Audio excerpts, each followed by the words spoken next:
আৰ্থিক সংকটৰ মাজতো মানুহে অৰুণোদয় পাই আছে, 1 তাৰিখে দৰমহা পাই আছে, ফ্লাইঅভাৰ বনি আছে, মথাউৰি বনি আছে। গতিকে আৰ্থিক সংকটৰ ডেফিনেশ্যনটো কি এইটো মই বুজি নাপাওঁ। গতিকে তেওঁলোকে মোক সূত্ৰটো বুজাই দিলে হ'ল যে আৰ্থিক সংকট মানে কি বুজায়। পূজা কমিটিয়েও অহাকালি পইচা পাব, বিহু কমিটিয়েও পইচা পায়, ভাওনা কৰিলেও পইচা পায়। গতিকে ক'ত আৰ্থিক সংকট আছে মোক দেখাই দিলে হ'ল। অসমে হৈছে কংগ্ৰেছৰ যিকোনো চৰকাৰতকৈ অসমৰে আটাইতকৈ ঋণ কম। ঋণ এনেকৈ ল'ব নোৱাৰি। মই বহুতবাৰ বিধানসভাত উত্তৰ দিছোঁ।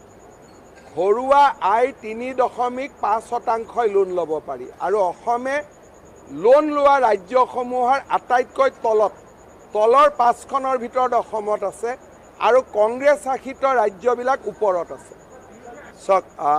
চৰকাৰ তেওঁলোকে য'ত বনাই থাকক। বৰ্তমান ৰাইজৰ কাৰণে কৰিবলগীয়া মোৰ আৰু বহুত